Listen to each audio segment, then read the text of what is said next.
Sir, মানুষের যেমন দুটো চোখের দরকার, তেমনি একটা দেশের জন্য দুটো ডিপার্টমেন্টের দরকার। এর মধ্যে একটা যদি ঠিকঠাক কাজ না করে তাহলে খুবই মুশকিলের ব্যাপার হয়।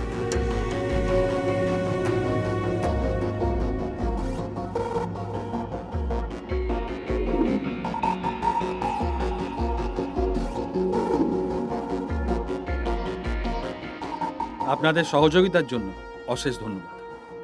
Thanks everybody. Okay sir. আমার সাথে বন্ধুত্ব করে, আমার বিশ্বাস অর্জন করে, আমাকে কিছু না জানিয়ে সেলফোনে আমার ভিডিও তৈরি করেছে, তারপর সেগুলো ইন্টারনেটে ছেড়ে আমার জীবনকে বরবাদ করে দেওয়ার জন্য সতীশ কুমার আর ওর সাথীদের শাস্তি হওয়া উচিত। আমার আশা যে আমার পরিচয় গোপন থাকবে।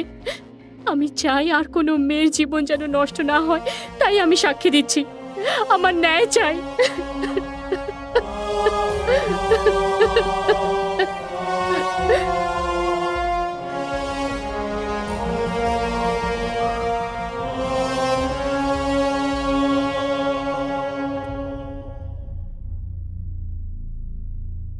সমস্ত সাক্ষী আর প্রমাণ থেকে এটা প্রমাণিত হচ্ছে যে সতীশ কুমার দোষী।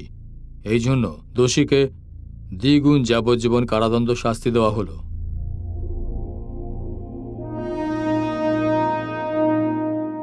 একে অন্য জেলে রাখা হবে আর কারোর সাথে দেখা করার নিষেধাজ্ঞা রইল।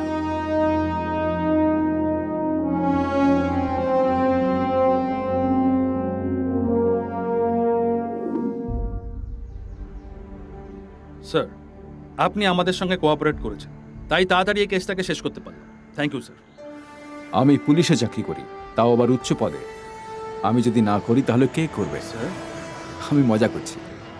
এনিওয়ে, তুমি খুব ভালো কাজ করেছো। Thank you. Keep it up. Thank you sir. And good luck. ঠিক আছে, কালকে ফাংশনে দেখা হবে। Yes sir. ওরা চলে এসেছে। হ্যাঁ, এসে গেছে। নমস্কার স্যার। নমস্কার। আপনারা সবাই কেমন আছেন? আসুন স্যার। কেমন আছেন?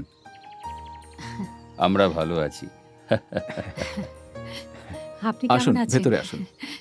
আসুন আসুন আসুন। দাদা, ইনি রতনের বাবা। নমস্কার। নমস্কার। নমস্কার নমস্কার। ও হলো হবু বর, অ্যাসিস্ট্যান্ট কমিশনার অফ পুলিশ। ক্যারেক্টারের দিক দিয়ে খুব ভালো। আচ্ছা। স্যার, আপনি এখন শুধু রতনের সিনিয়র নন, ওর ছোট খুশশ্বশুরও। এবার তো আমাকে রতনকে স্যালুট করতে হবে, কারণ ও আমাদের বাড়ির জামাই হতে যাচ্ছে। ম্যাডাম, এর মানে আপনি আর স্যার মিলে আমার পেছনে এত বড় কাণ্ড ঘটিয়েছে। এর পেছনে প্রধান হাত নিশ্চয়ই আপনার। কি করব রতন, দুজন ভালোবাসার মানুষকে এক করা ছাড়ার উপায় ছিল না। দুটো ভালো পরিবারের মধ্যে সম্পর্ক স্থাপন করতে আপনার কোনো প্রয়োজনীয়তা নেই। আর ও হলো ওনার বড় ভাইয়ের মেয়ে। এতে আমাদের দুজনের স্বার্থ জড়িত আছে। আরে ইন্দু, তুই কেন নিয়ে এলি? কি করব কাকিমা, ওর তৈরি হতে এত সময় লাগছে। আমার জামাইবাবুকে দেখতে ইচ্ছে ছিল, তাই এলাম। এত বাচ্চা মেয়েকে দেখে আমি তো ভয় পেয়ে গেছি। আমার এখনো বিয়ের বয়স হয়নি, 15 ইয়ার্স। শোন, চা গিয়ে দিদিকে নিয়ে আয়। চা কফি এ সমস্ত তো হতেই থাকবে। প্রথমে আপনি মেয়েকে নিয়ে আসতে বলুন। বৌদি, সন্ধ্যাকে ডেকে আনো। মালাটা দেখতে খুব সুন্দর। ভালো দেখাচ্ছে। হ্যাঁ। দেখ তো, বিয়ের পর ভুলে যাস না কেন, ফোন করিস। আসো আসো।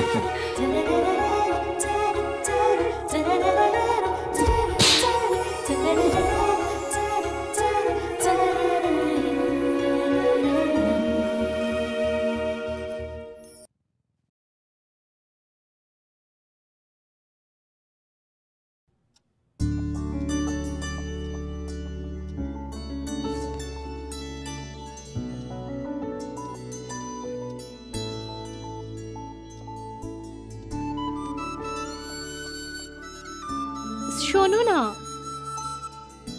উঠে পড়ো।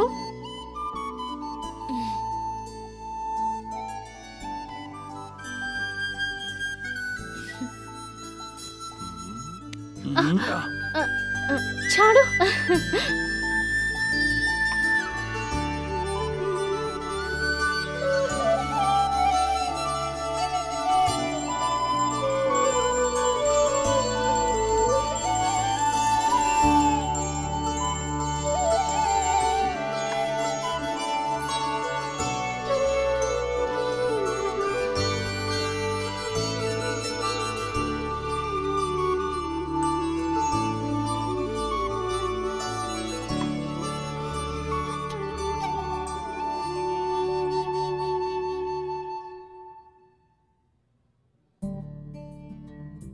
আরতি।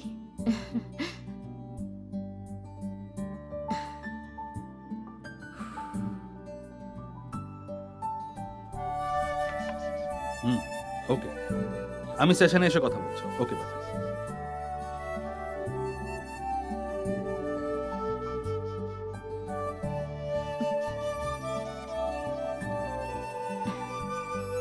হুম, এটা কি?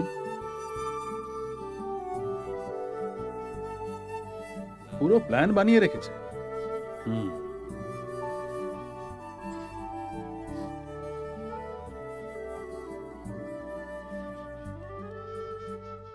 এটা কি? তুমি কিছু বললে না? আমরা যাচ্ছি কি না? কিছু না বলেই তৈরি হচ্ছ। অবশ্যই যেতে চাই। লাকি ট্রিপ 3 দিনের জন্য কোডাইকানাল। চলো না ঘুরে আসি। আমরা হানিমুনেও যাইনি। প্লিজ। পুলিশরা যদি পয়সা খরচ করে ঘুরতে যায় তাহলে লোক বলে ফ্রিতে এসেছে।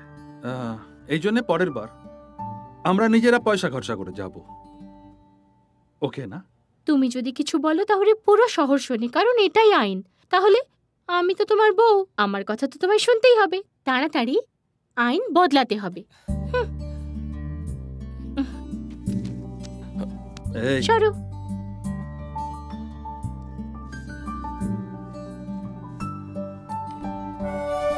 এতক্ষণ ধরে কি করছো? 1 সেকেন্ড, আমি শাড়ি পরছি।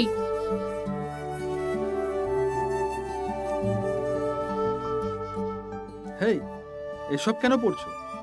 এগুলো ছাড়াই তোমাকে বেশি সুন্দর দেখতে লাগে। তোমার মাথায় তো শুধু একটাই কথা ঘোরে। ঠিক আছে ঠিক আছে, সকাল সকাল এত তৈরি হয়ে কোথায় যাচ্ছ? আমি আর মা মন্দিরে যাচ্ছি। থ্যাঙ্কস। থ্যাঙ্কস কেন? আমাকে মন্দিরে যাওয়ার জন্য না বলায়। হুম,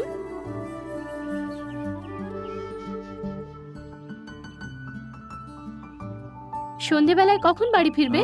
কখনো এই প্রশ্নটা করো না প্লিজ।